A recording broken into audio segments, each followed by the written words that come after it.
할렐루야, 전능하신 창조주 하나님을 찬양합니다. 새해의 시작과 설 명절을 주님의 은혜 가운데 보내게 하시고, 제2 수요일로 시작한 사순절도 주님과 함께하게 하시니 감사합니다. 새해를 시작하며 주님 앞에 세웠던 다짐과 계획들을 돌아보며, 이번 사순절 동안 주님 안에서 주님을 더욱 신뢰하고 의지하며 주님의 성품을 더욱 닮아가기 원합니다. 우리의 말과 행동과 의사결정의 모든 순간을 성령님 인도해 주시고 동행해 주세요. 오직 말씀이 기준이 되어 십자가만 바라보게 하시고 받은 은혜를 기꺼이 즐거이 풍성하게 나누며 섬기는 우리 하심 공동체 되게 해주세요.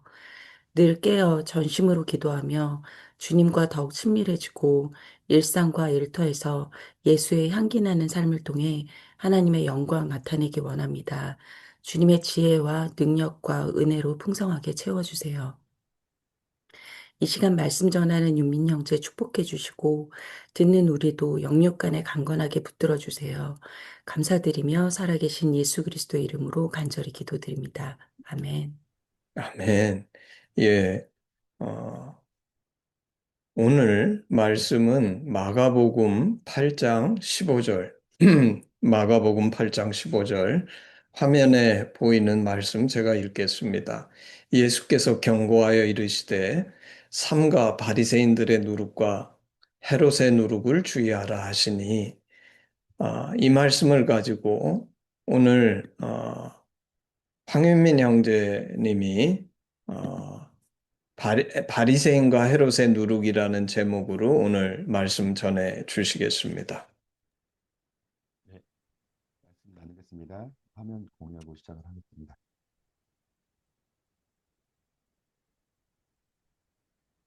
잘 보이시죠? 네, 시작하겠습니다. 그, 반갑습니다.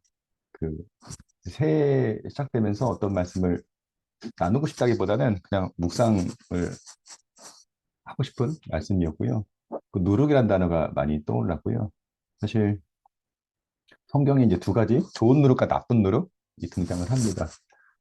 요즘 저도 이제 고민하는 것들이 사실 뭐 하신 얘기는 아니고요. 그냥 근본적으로 왜 어떤 조직, 공동체들은 초기에 굉장히 잘 부흥하고 커졌다가 이거는 비단 교회에만 해당되는 건 아니고요. 모든 사람들이 모인 집단에 대한 겁니다.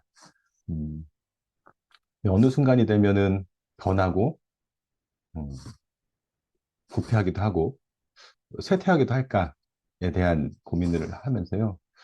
특히 이제 누룩이라는 단어가 많이 떠올랐고요. 이 부분에 대해서 좀 말씀을 같이 나누고자 합니다. 한국 교회에 대한 또 고민이기도 하고요.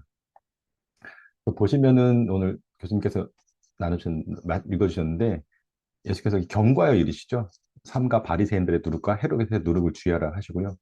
또 마태복음에는 사실 여기서 바리새인과 사두개인의 누룩을 또 주의라고 합니다. 또 바리새인, 사두개인, 헤롯 이 세 부류의 누룩이 등장을 합니다.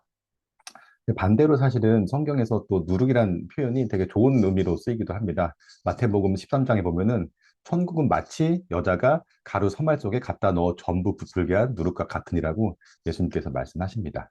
이것은 굉장히 좋은 의미로 이제 누룩이 쓰였죠. 그래서 누룩에 대한 것들을 같이 나누고자 하는데요. 누룩에 대해서 기본적으로 좀 저도 이제 이번에 살펴보면서 누룩은 신기하더라고요. 사실 물, 밥, 밀가루랑 섞어서요. 며칠간 숙성시키면은 누룩 발효종이 되고요. 그러면 여기서 이제 천연 효모가 미생물들이 반죽 속에 당분을 먹으면서 분해되면서 가스를 특히 이제 이산화탄소를 많이 배출하면서 막 부풀어 오릅니다. 그러면서 이제 발효 과정을 통해서 빵이 이제 부풀어 오르죠. 그래서 실제 이제 여러분들이 유튜브에서 찾아보시면 이 누룩인데요. 발효된 이 누룩을 보면은 이게 이제 영상은 아니지만 영상을 보시면 막 부풀어 오르면서 막 진짜 요동을 쳐요. 엄청난 에너지를 폭발시킵니다. 예. 그래서 누룩은 이런 어, 그 특성을 가지고 있습니다. 그래서 누룩에 대해서 특징을 좀 더 살펴보면요. 첫 번째로 예수님께서 사실 이 비유를 하신 말씀도 있는데 일상성입니다. 사실은 우리들 밥 먹듯이 빵을 먹기 때문에 그 일상의 매일매일의 삶에서 사실은 벌어지는 일들이라고 이해하시면 됩니다. 그리고 유대인들은 또 매일의 삶에서 빵을 구웠기 때문에 누룩이 어떻게 반죽을 또 부풀어 오르게 하는지에 대해서 잘 알고 있습니다. 사실 엄청나게 크게 사이즈를 키워주기 때문에 굉장히 먹을 것이 없을 때 누룩을 넣어서 밀가루에 반죽해서 빵을 크게 만들어서 많은 가족들이 먹는 굉장히 고마운 좋은 거죠. 그래서 누룩이 어떤 성질을 변화시키는 것에 대해서 인식을 하고 있습니다. 매일의 삶 속에서. 그리고 누룩은 작은 것에서 시작됩니다. 아주 작은 양이고요. 반죽 전체로 소리 없이 스며듭니다. 하지만 엄청나게 크게 부풀게 하죠. 예. 그리고 보이지 않는 영향력입니다. 그러니까 누룩이 작용할 때는요, 눈에 보이지가 않습니다. 네. 눈에 보이지가 않고요. 그다음에 하지만 결과는 부풀어 오른다는 거는 나중에 다 알게 됩니다. 예. 그리고 이제 침투와 역동성인데요. 그 누룩이 밀가루 속 당분을 먹고 분해하면서 이산화탄소를 생산하면서 반죽을 이제 팽창시키는 굉장히 역동적입니다. 에너지가 넘치죠. 그 전염성, 확장성이 있습니다. 누룩은 스스로를 복제하면서요, 이게 기하급수적으로 이제 퍼져나갑니다. 그래서 어느 정도 가만히 조용히 스며들었다가 어느 정도 임계치를 넘어가면은 확 번져나갑니다. 빠르게. 그래서 결국 누룩은 사실 특성 자체에 굉장히 특이한 게, 그러니까 변화를 시키죠. 예. 또 반죽의 원래 성질을 변화시켜서 폭신한 스펀지 구조와 새로운 풍미를 생성하고요. 이게 사람들에게 도움을 주면서 되게 맛있게 만드는 좋은 변화도 일으키지만 나쁜 변화도 일으키기도 하죠. 그래서 오늘 사실 예수님께서 성경에서 누룩 자체를 천국을 비유하면서 좋은 변화를 얘기를 하셨고요.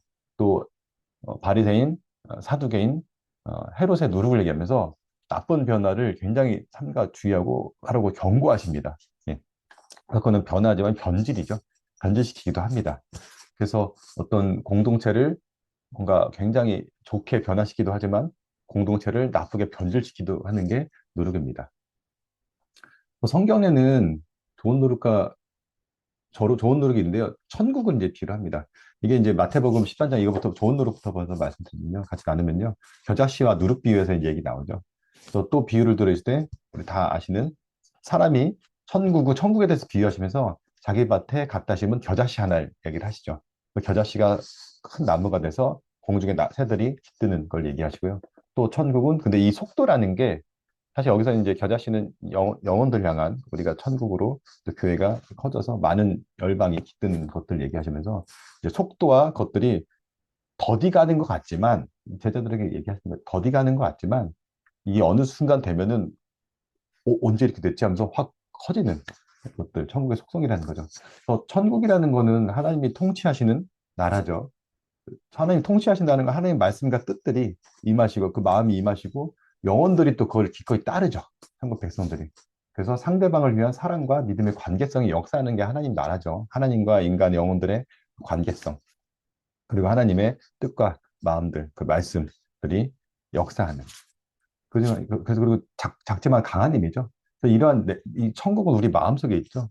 마음에서 먼저 시작을 해서 우리 삶 가운데로 번져나가죠. 그래서 내면의 작은 변화가 조그만 누룩처럼 처음에는 보잘것없어 보여서 이게 씨앗을 딱 되지만 누룩이 딱 들어오지만 이게 저희 마음을 변화시키고 우리 삶을 변화시켜 갑니다. 결국 영혼을 변화시키고 영혼이 속한 공동체를 사랑과 믿음의 관계를 변화시키죠. 이게 천국의 힘이죠.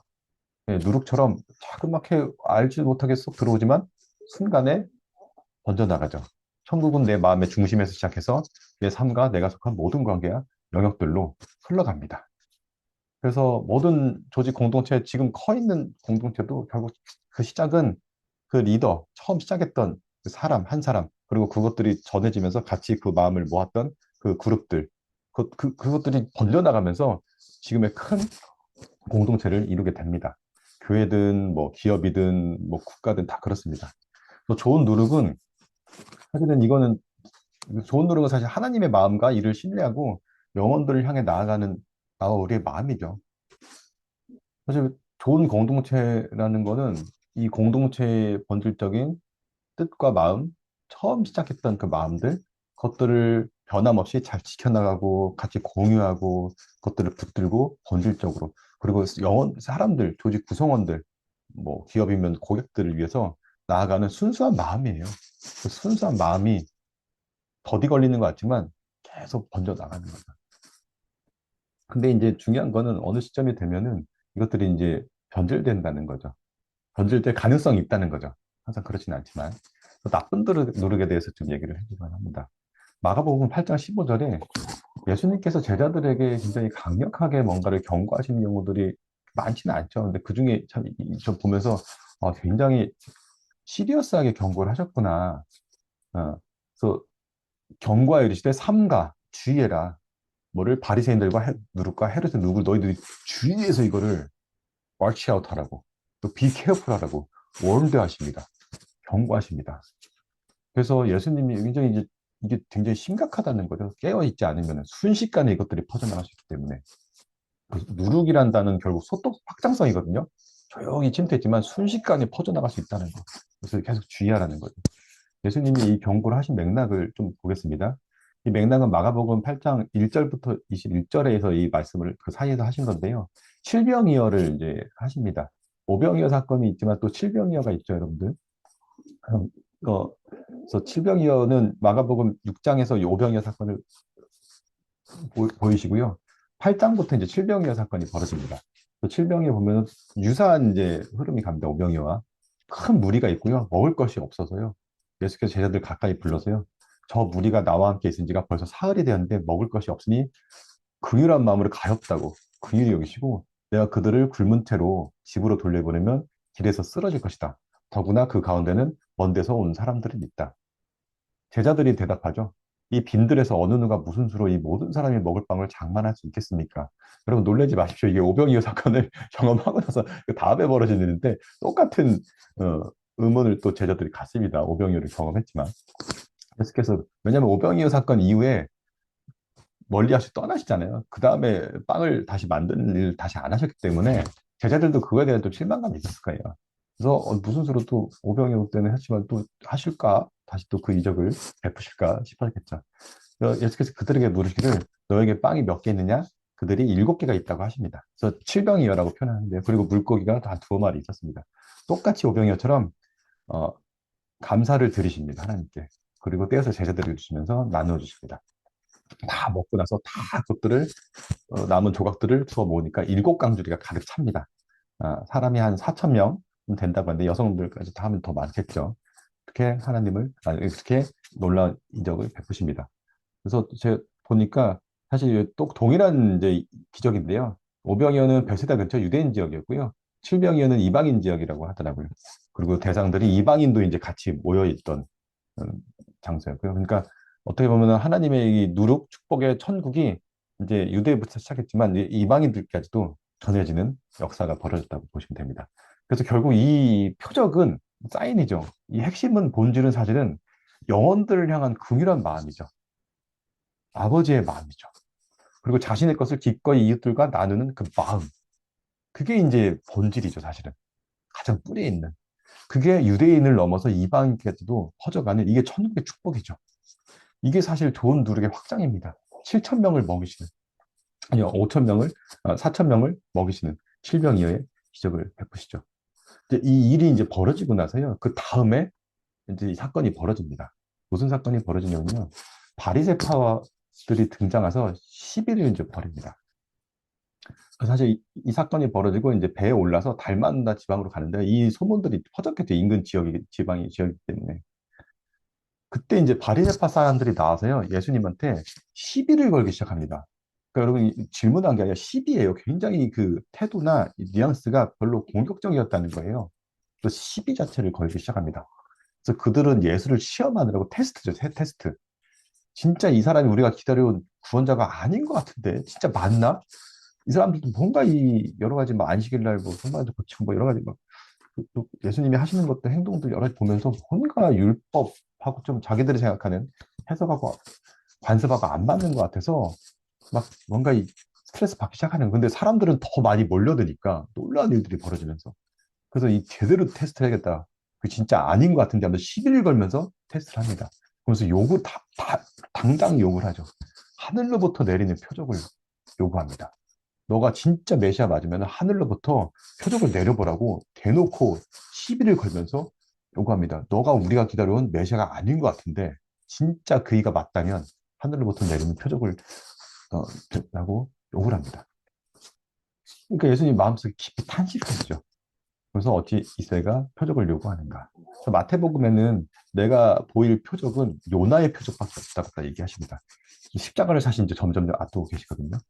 결국은 사람들 영혼들 향한 그 사랑의 마음. 그리고 사실은 그 칠병이어서 오병이어 칠병이어의 본질은 이 십자가죠. 영혼들 향한 그 마음, 자신을 내어주는 그 마음. 요나의 표적밖에 없다고 이미 보였는데도 그래서 그럽니다. 그 제자들은 그들을 떠납니다. 그래서 피하십니다. 그래서 다시 배를 타고 건너편을 가시고요. 제자들은 사실은 계속 이제 이 상황들을 보면서 느끼죠. 예수님이 놀라운 일을 벌이셨는데 이상하게 바리새파 유대인들의 종교 지도자들하고 뭔가 언쟁을 벌이시고 항상 떠나신다. 이 패턴을 이제 계속 겪으면서 아, 답답하다 이런 생각들이 좀 올라왔었죠. 왜냐면 사실 로마의 식민지로부터 유대인들을 구원하려면 유대인 지도자들하고 잘 지내야 되거든요. 근데 뭔가 계속 삐그덕거려. 그러니까 뭔가 예, 그런 것들이 벌어지는 거죠. 그리고 이제 배를 타서 또 건너편으로 가는데 제자들이 빵을 가져오는 것을 잊습니다. 이제 사실 일곱 강주리를 놓고 왔겠죠. 예, 남은 조각들을. 그래서 그들이 탄 배 안에는 빵이 한 개밖에 없게 됩니다. 그때 예수께서 제자들에게 경고하여 말씀하시기를 이때 이제 사실 이 말씀하십니다. 너희는 주의하라고. 바리새파 사람은 누룩과 헤롯의 누룩 조심하라고. 그러니까 굉장히 강하게 경고하십니다. 심각하게 얘기하십니다.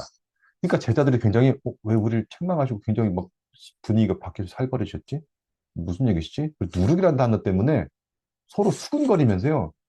왜 저렇게까지 하시지? 갑자기? 우리한테 빵 안 가져왔다고 그냥 그러시는 건가? 이 얘기를 합니다. 그러니까 예수님께서 왜 빵이 없는 것을 두고 수근댔냐? 왜 아직도 깨달지 못하냐? 그러면서 내가 5개를 빵 5개 5천 명에 떼어줬을 때, 또 빵 7개를 4천 명에 떼어줬을 때, 이미 충분히 남게 넘치도록 이것들이 역사가 벌어지지 않았냐? 너희가 아직도 깨닫지 못했냐?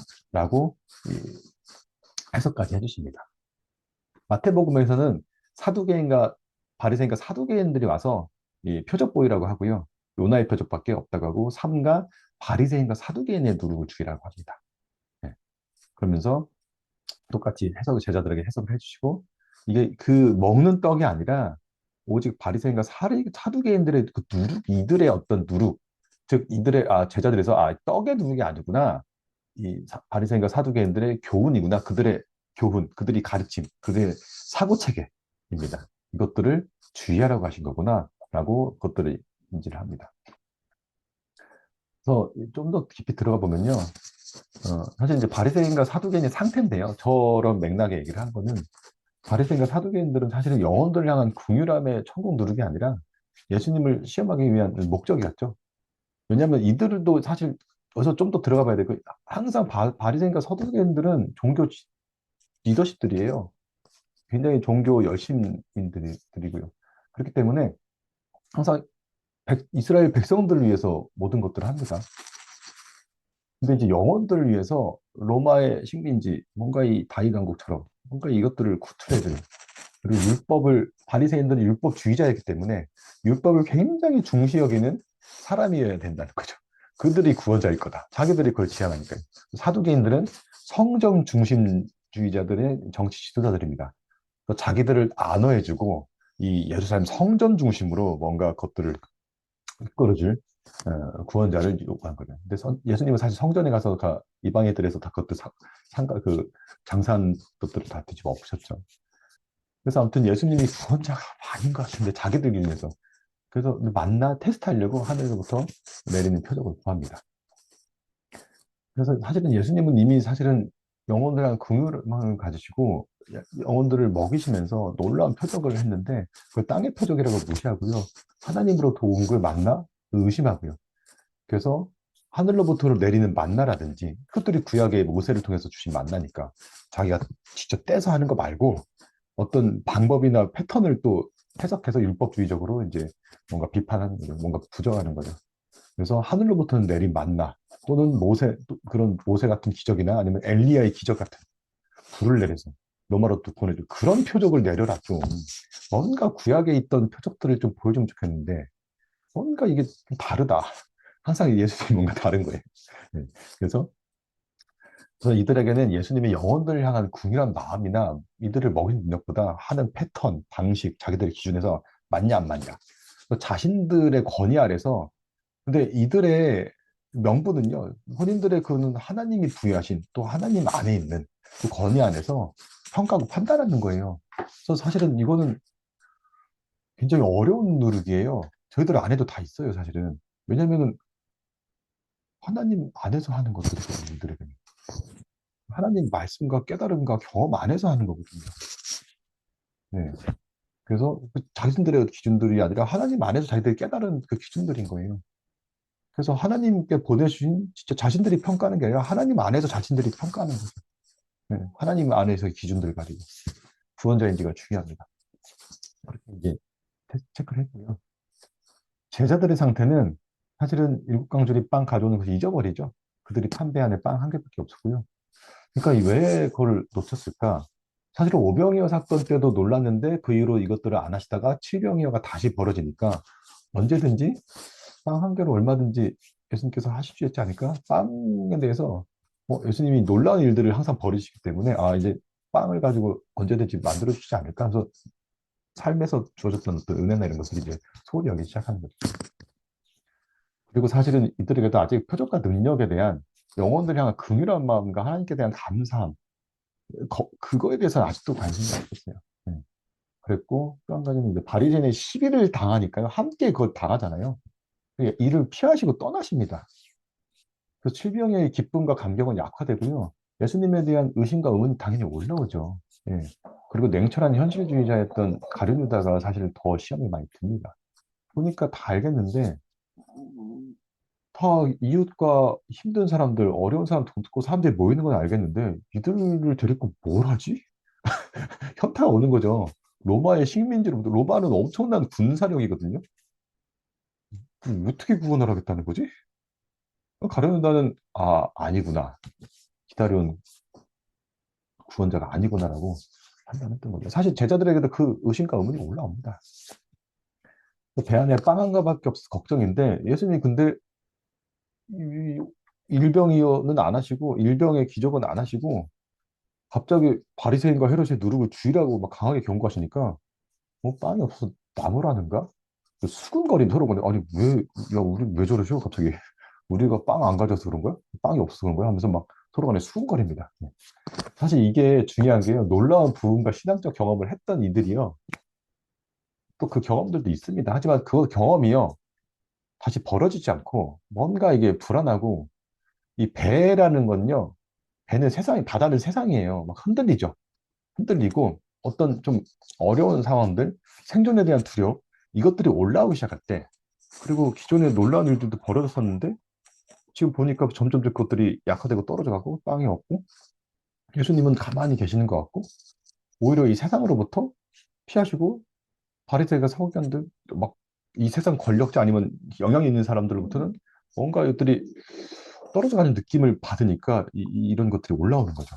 그때 예수님께서 이때 헤롯의 누룩, 바리새인 누룩이 퍼지는 때입니다. 그때 이제 이걸 주의하라고 매우 강하게 경고하십니다. 이 누룩 자체에 대해서 좀 들어가 볼게요. 바리새인 누룩인데요. 이거는 하나님과 나라와 민족을 위한다는 율법주의입니다.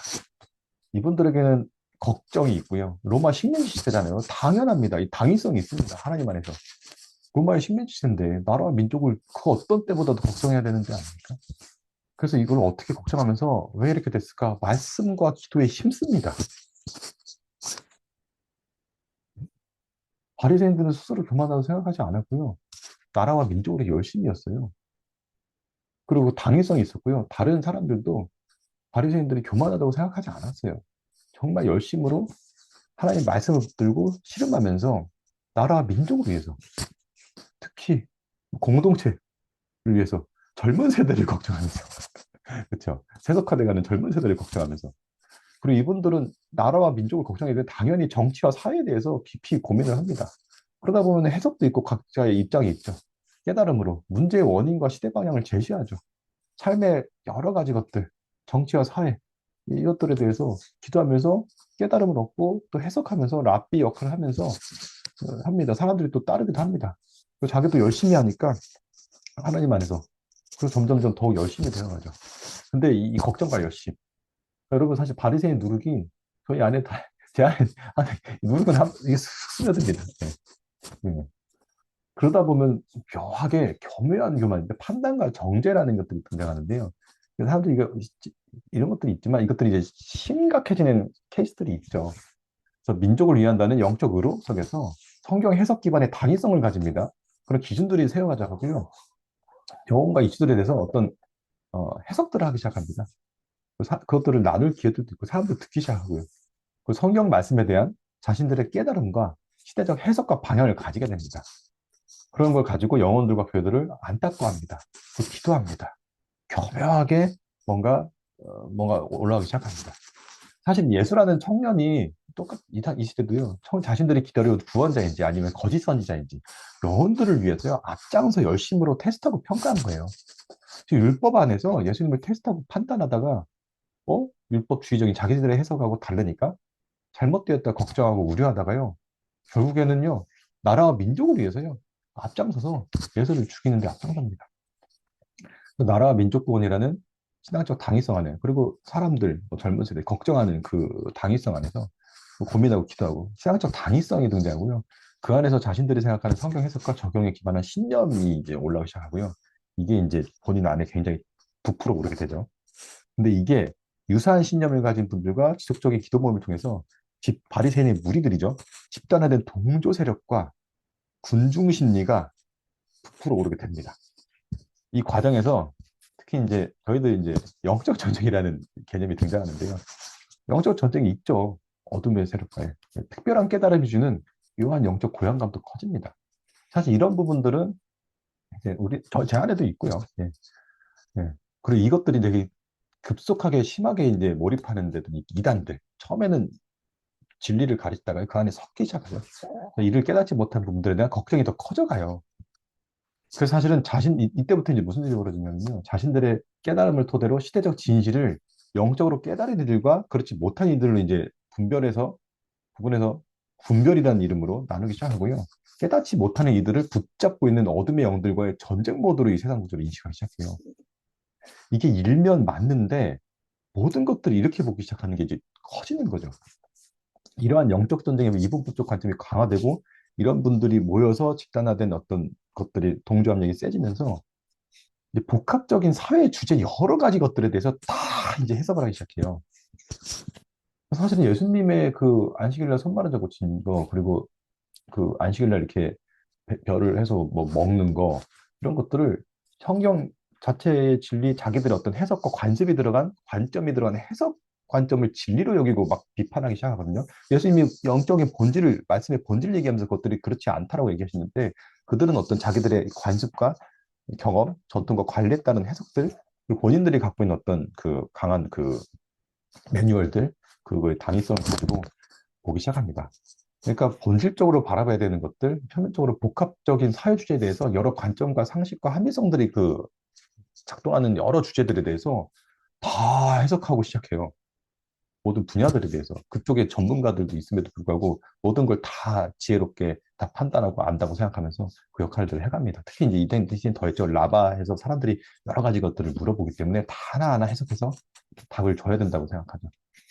그래서 한미선들이 복합적인 것들에 대해서 사실은 여러 관점과 상식과 합리성들이 약화돼 갑니다.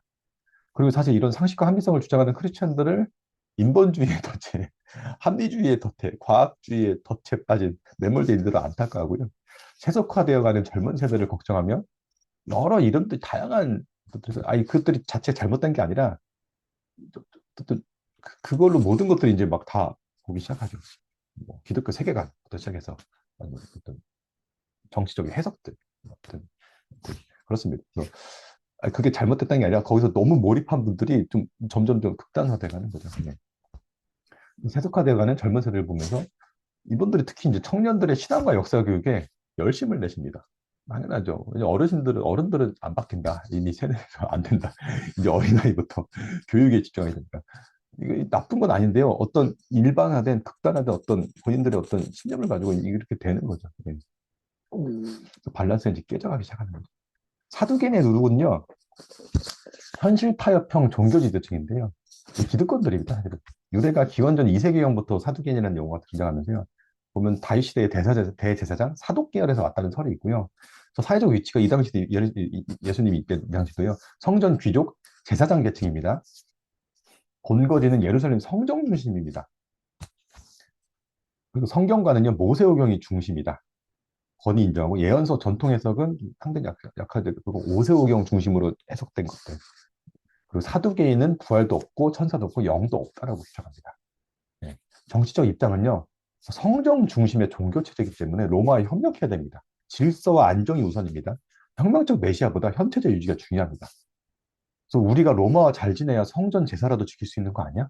이것이 민족을 위하는 길이다 라는 겁니다. 그래서 땅에 안주한 현실주의, 현실적으로 어려움이 없는 지도층이고요. 기득권으로 영혼들이 처한 현실과 아픔을 사실 잘 몰라요. 네, 경험한 적이 없기 때문에. 그래서 현체제와 구조, 당시 성정 중심으로 나아가다 보면은 모든 게 다 좋아질 거라는 자신들 중심의 현실주의자죠. 음.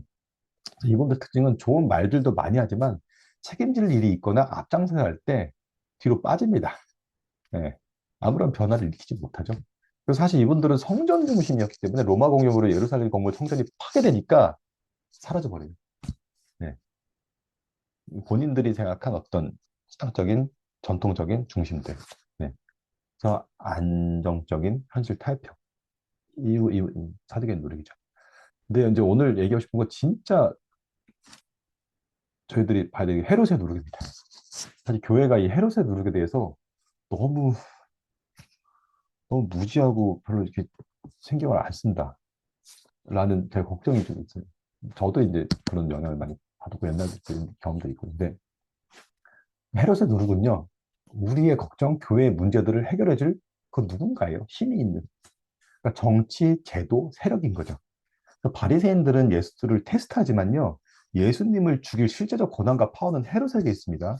정치 체계에 있습니다. 제도 체계에 있어요. 헤롯은 그 자체가 헤롯인 거죠. 그런 시스템 체제가. 헤롯은 로마 식민지냐 아니냐, 예수가 구원자냐 아니냐, 관심 전혀 없어요. 헤롯의 관심은 오로지 자신의 권력 그 자체예요. 헤롯에게는 자신의 권력 유지 강화에 도움되는 그룹은요, 누구든지 포섭하에 이용합니다. 그래서 정치 지도자와 종교 지도자들을 잘 보면요, 로마 식민지 시대처럼 사회가 어렵거나 사회 경쟁적 불평등이 심해질수록 여러 집단 간 갈등 구조가 구조적으로 심화됩니다. 지금이 사실 저성장 시대라 그렇죠. 고도성장이 다 전 세계가 끝났죠. 중국의 엄청난 고도성장이 마련한 것들이 끝나면서 전 세계가 패권 다툼과 저성장의 사회적 불평등 구조 안에서의 갈등 구조로 들어갑니다. 전쟁의 때죠. 예, 좋은 시대가 이제 끝났죠. 전 세계적으로. 이러한 사회적 불안정성은요, 권력자들에게요, 위협이기도 하고 기회이기도 합니다. 이미 권력을 차지한 사람들에게는 불안해질수록 간단한데요. 이건 뭐 역사에서 보면 항상 반복되죠. 외부의 적을 명확히 상정하고요. 이러한 적과의 갈등을 격화시키고요. 그러면 이를 명분으로 내부 구성원들이 단결하게 돼요. 그래서 정치적 입지가 불안할수록 외부를 때립니다. 외부의 적을 만듭니다. 그럼 내부는요, 뭉치게 돼 있어요. 예. 종교 지도자 역시 불안정한 사회에서 인기가 없어지고는요, 종교에 대해서 걱정하고요. 그 원인을 우리 내부에 찾기보다 여러 원인들이 있죠. 외부에서 뭔가 교회를 공격하는 세력들에 대해서 집중하기 시작합니다. 그래서 영적 전쟁이 참 의미 있게 다가오는 거죠. 그리고 그래서 교회가 힘들어지고 뭔가 핍박받고 있다. 예. 권력 세계에서 권력자들은요, 각자의 정치적 목적과 명분을 토대로 정치적 싸움을 치열하게 싸워요. 고대 사회는 이제 왕 체제에서는 전쟁이 나거나 반란이 일어나는 거였고요. 현대 사회는 선거죠. 선거 철저마다 본인들의 이 권력 다툼이 치열해집니다. 종교 세계에서 지도자들은요, 종교에 호의적이지 않거나 다른 가치관을 가진 그룹들과의 갈등을 영적 전쟁으로 인식하고 어떻게 대응해 갈까를 모색해 갑니다. 그러면 더 똘똘 뭉치게 되겠죠. 종교가 아직 영향력은 있지만 인기가 약화될수록 불안해질수록 배가 흔들릴수록 영적 전쟁에 적극 대응하고자 하는 성향이 커집니다. 근데 문제는요, 종교에서 이렇게 하는 거는 문제가 아닌데 헤롯이요, 이를 절대로 지나치지 않아요. 왜냐면요, 종교 세력은요, 신념을 기준으로 움직이기 때문에 이들의 신념과 이해관계만 만족시켜주면요, 정말 쉬운 그룹이에요. 정치인이 어떠한 짓거리를 해도 이들은 본인들이 중요시 여기는 신념만 만족시켜주면요, 예를 들면 예수님이 유대인, 그러니까 이 안식일 날 손 마른지 안 고쳐주고요. 그러니까 그것들만 이 사람들의 관점에 맞춰줬다면, 그 성전을 가서 안 헤어졌다면, 예수님하고 이렇게 안 되죠. 갈라지지 않고 죽이려고 달려들지 않죠. 그것만 해주면, 그것만 해주면, 본질적이지 않은 어떠한 것들. 근데 그것만 해주면, 사실 정치인이 뭐 뭘 하든, 어떤 스캔들을 일거나 어떤 부정부패를 하거나 뭐 어떤 짓을 해도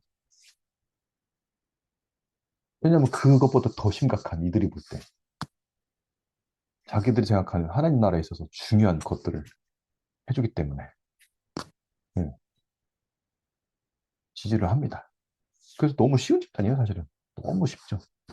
따라서 권력은요, 이러한 종교 집단들요, 지금 뭐 벌어진 일들 보세요. 여러 종교 집단, 교회뿐만 아니라 여러 종교 집단들은요, 그들이 뭘 원하는데, 뭐 그거 원해 해줄게. 다 몰아주고 지금 난리잖아요. 네. 이러한 종교 집단을 본인들의 권력 정치 투표율이죠. 유지에 유용한 수단으로 활용하고 싶어 하고요. 종교 집단 역시 여러 명분하에서요, 그런 권력을 적절히 활용하고 싶어 해요.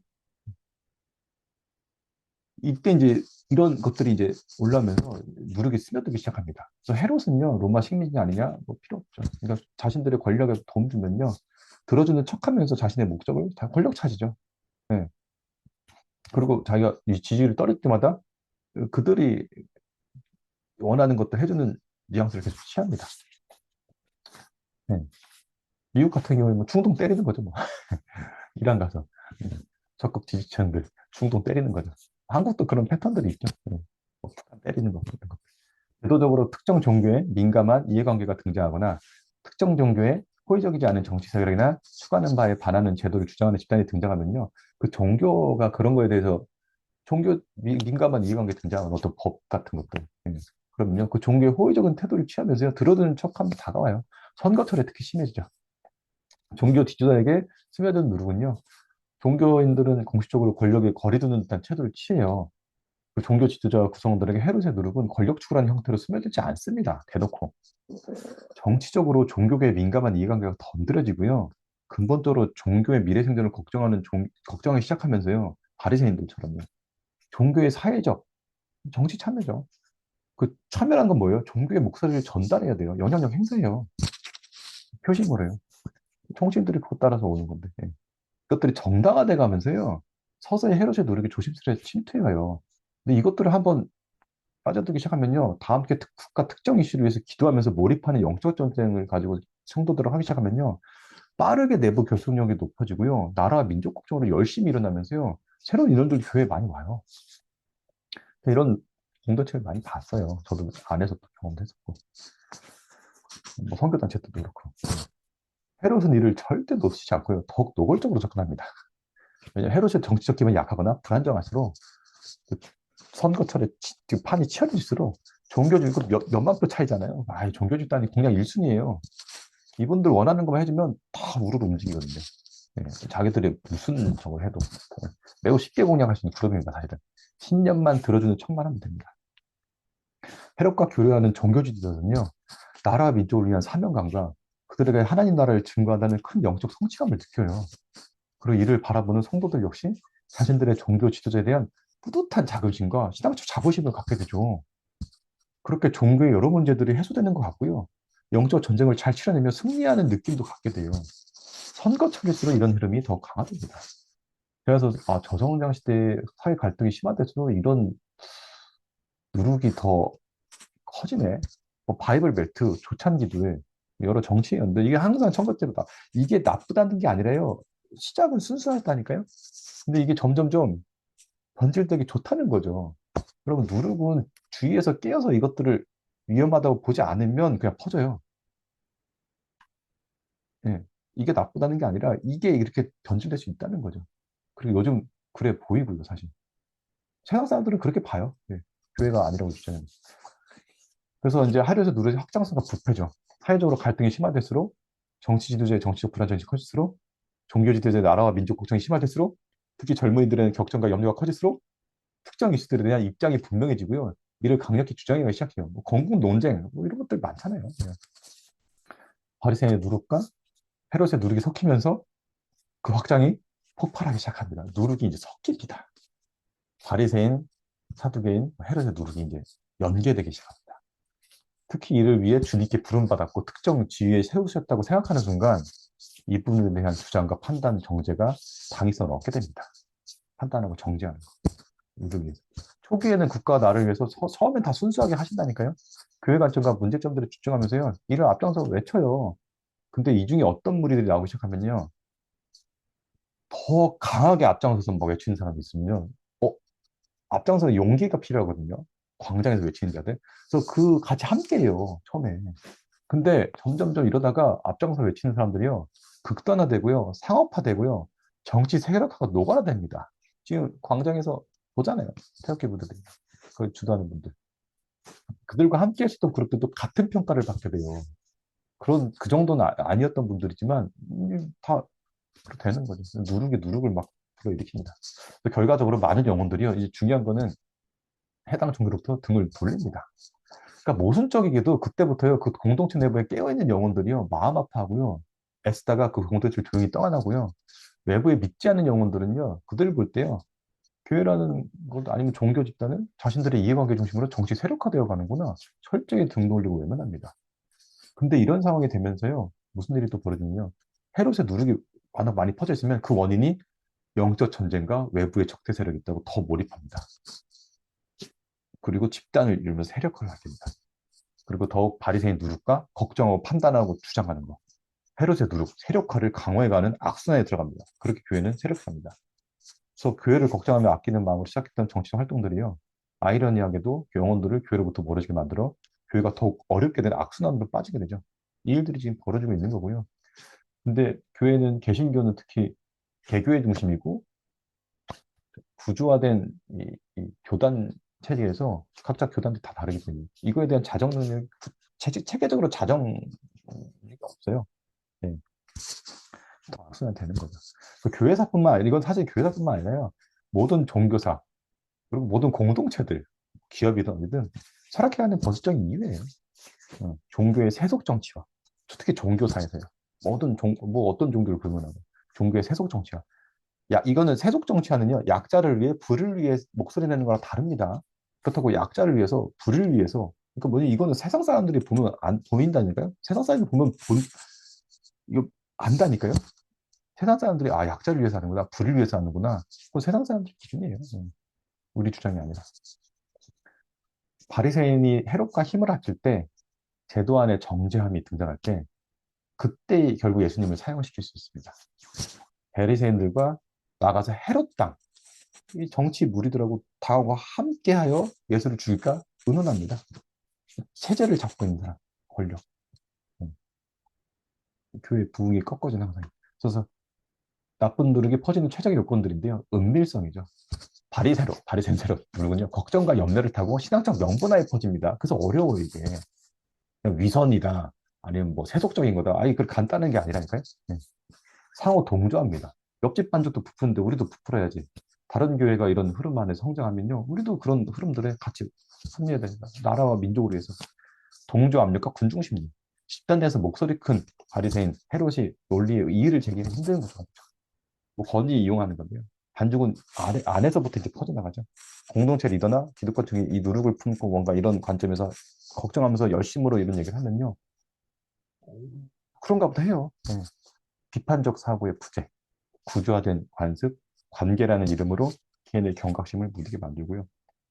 또 성공지상주의. 지금 성공지상주의는 다들 경계는 하지만, 어떤 교회의 걱정하고 생존을 위한, 교회가 어떤 위기를 돌파하기 위한 어떤 그런 분위기 속에서 뭔가 이런 이상한 부패야 가스인지가 들어오는 거죠. 바리새인 이분들 순수하시다니까요. 네. 이분들 순수하시고 열심히시고 말씀 갖기도 힘드세요. 그러니까 바리새인들, 이 누룩이라는 게 제 안에도 있는 거죠, 사실은.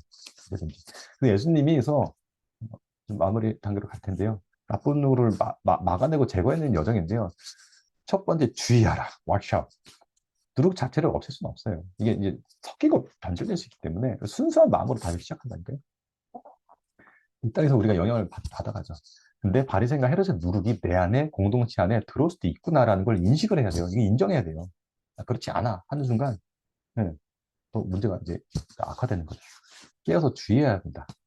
그리고 우리 공동체도 경계와 분별로 해야 되고, 정죄하고 또 그것도 이제 문제인 거죠. 네.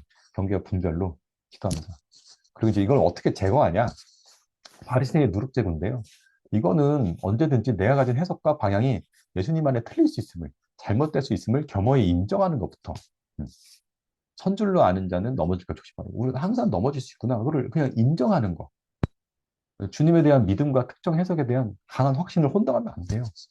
특정 해석에 대한 지나친 강한 확신? 이게 진짜 항상 위험해요. 네. 그래서 예수님은 사실은 표적을 뵙시도 패턴이 없어요. 패턴이 없어요. 다 다르잖아요. 케이스 바이 케이스. 그 상황에 맞게 영혼들을 향한 마음과 그 상황에서 주는 메시지와 그 영혼에 맞게 나아가시는 게 본질이기 때문에 그거랑 패턴을 만들면 사람들이 패턴만 가지고 그게 공식처럼 되니까 신앙이 관계이기 때문에 영적인 진실이고 그러니까 진짜 높은 수준이죠. 이 기독교 영성이란 게 진짜 진실이어야 되고요. 정말 본심이어야 되고요. 영혼들을 향한 자기 중심이 아니라 영혼들을 향한 마음이어야 돼요. 좁은 문 좁은 길이죠. 어떤 일을 하든지 다툼이나 형을 하지 말고 겸손한 마음으로 서로 자기보다 남을 더 낮게 여기고 나보다 낫다.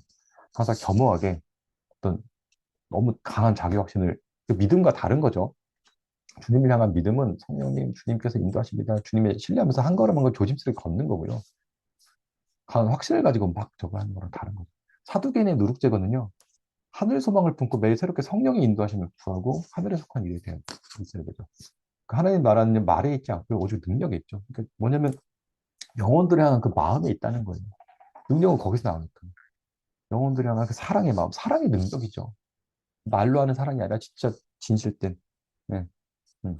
그리고 이것들을 나누고 더 삶으로 살아내야죠.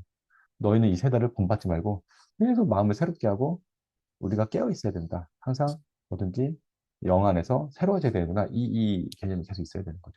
네. 그리고 헤롯의 누룩제건데요. 이게 참 어렵죠. 저는 보다 뱀처럼 지루해야 되는데 비둘기처럼 순결하게 돼야 되지만 뱀처럼 지루해야 되는데 뱀은요 막 드러내놓고 안 다녀요. 특정 주제나 어떤 제도나 이런 거에서 문제점이 있을 수 있죠. 지혜롭게 조심히 접근해야 돼요. 왜냐면요 항상 영혼들 시민들이 어떻게 바라볼 거를 고려해야 돼요.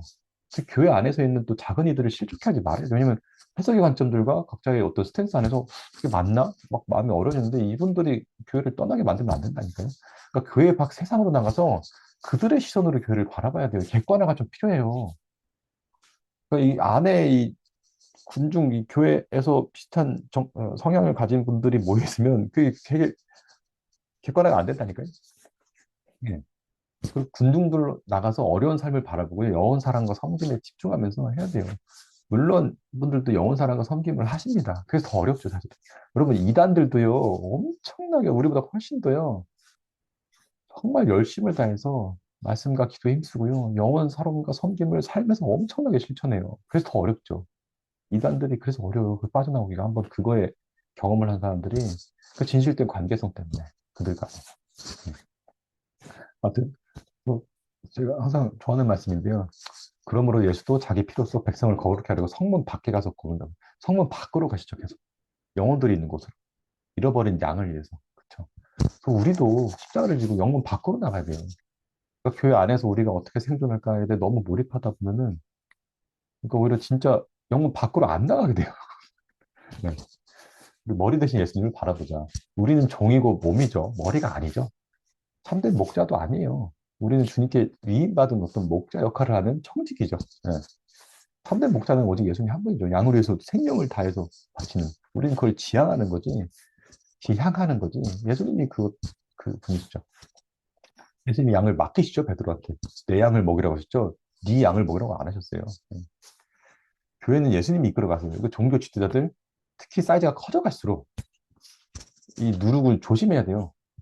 왜냐면 계속 사단 입장 이게 영적 전쟁이죠. 사단 입장에서 그 누룩을 큰 교회, 영향 있는 교회에 퍼뜨리고 싶겠죠. 네. 교회는 예수님이 이끌어 가십니다. 그 믿음의 평안으로서 한 걸음씩 조심스럽게 담대히. 담대하지만 조심스럽게, 조심스럽지만 담대히. 예수님의 믿음의 평안으로 나아가야 됩니다. 공동체를 위해 기도하며 섬기되 지혜롭게 해야죠. 너무 뜨거우면요. 너무 열심히 또 몸에 지체대로 화상 입어요. 그걸 막 바리새인은 정말 열심히 했잖아요. 네. 좌로나 우로나 치우치지 말자. 바리새인도 사두개인도 헤롯도 아닌 오직 예수로 가야 되고요. 예수님은 진보와 보수의 모든 권력 위에 계세요. 정치적 주요에 있는 해석의 영역들이 좀 있습니다. 진보와 보수 양박지 그때그때 막 정치적 이슈를 섣불리 진리적 믿음의 영역으로 정리해서요. 그럼 믿음이라는 걸로 가면 이분법적 극단으로 갈 수밖에 없어요. 근데 그렇게 변질시키는 우를 범하지 말아야 됩니다. 네. 성령의 인도를 따르며 영혼에 대한 사랑으로 나아가는 것을 놓치면 안 됩니다. 그래서 마무리하겠습니다. 나쁜 누룩을 제거하는 최선의 방법 결국 좋은 누룩, 하나님의 마음. 그래서 저는 하나님 참 좋은 게 하나님의 마음, 본질, 그걸 품고 예, 영혼들을 섬기며 나아가는 거. 낮은 곳으로 가는 거.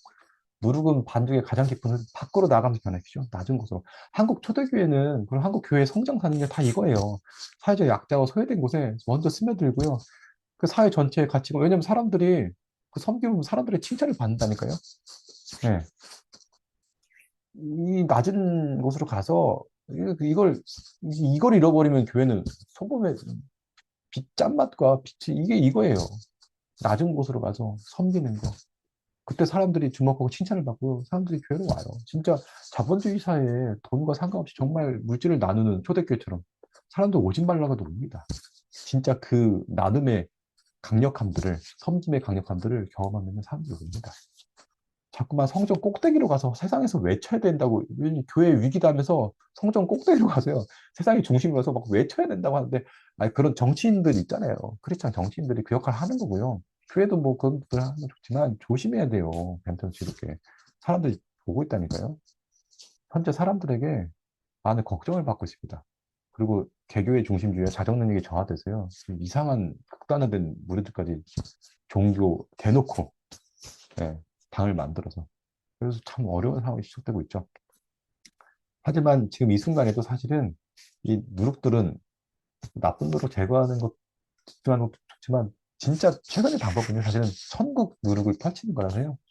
그래서 사실은 한편에서는 하나님은 지금 이 순간에도 그러니까 교회에 사실 성도들이 많이 줄어든다고 하지만 지금 남아있는 성도들이 그 질적으로 굉장히 순도 높은 진짜 이 진리와 영원 섬김과 이것들을 고민하는 성도들이 지금 교회에 남아있다고 한국 지금 그 데이터들 나오는 거랑 분석하시는 분들이 그런 얘기를 하시더라고요. 그래서 어떻게 보면은 지금 이 순간에도 사실은 성령의 인도하심을 받아서 영혼들과 하나님 마음을 나누고 소망 가운데 기도하며 또 삶으로 살아내면서 주변에 본인이 기쁨이 떡이 되어주는 이러한 하나님의 자녀들 통해서 천국이 소리 없이 확산되어 가고 있고 또 우리 하심 안에서 제 하심을 좋아하는 건 순수해서 정말 순수하게 정말 뭐 저희 정말 앞장서서 교수님, 사모님 정말 다 모든 것들 내놓으시고 이 말씀과 이 영혼들 향한 마음으로 평생 달려오시고 저희들도 그것들이 좋아서 여기 있는 거잖아요.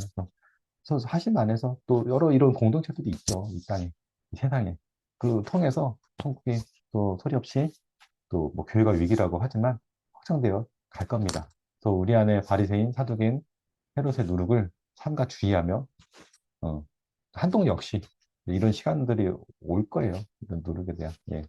그래서 변질되지 않고 또 본질적으로 나아가는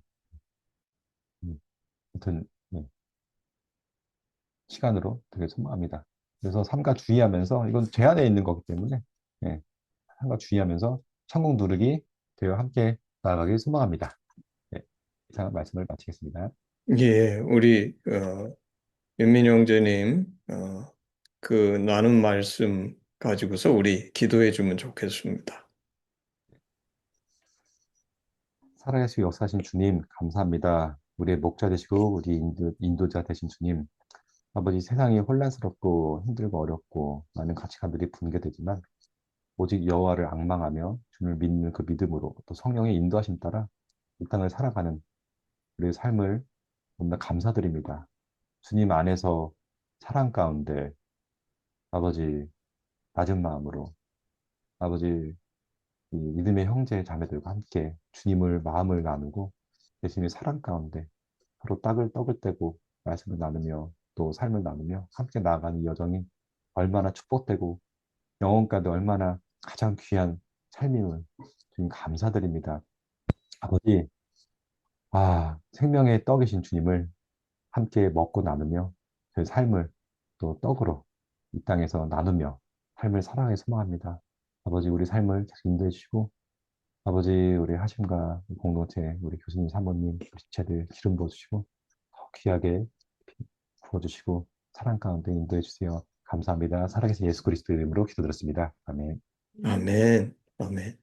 예, 우리 그 오늘 나눈 말씀처럼 정말 우리의 가장 포커스가 예수님이 되고 그 주님의 마음으로 영혼을 한 영혼을 섬기는 우리 모두가 되기를 주님의 이름으로 축복합니다. 우리 시간상 헌신기도문으로 예배를 마치겠습니다. 우리 헌신기도문 다 같이 외음으로 예배를 마치겠습니다. 아바 아버지, 예수님의 죽으심과 부활하심으로 우리를 향한 당신의 사랑을 확증하시고 예수 안에 성령으로 당신과 하나 되게 하시니 감사합니다. 구하오니 우리 공동체가 당신 안에 더욱 하나 되게 하시고 우리를 온전케 하사 대한민국과 열방 가운데 당신의 심정이 더욱 증거되게 하시옵소서. 나라와 권세와 영광이 아버지께 영원히 있사옵나이다. 아멘, 아멘. 예, 예배를 마쳤습니다.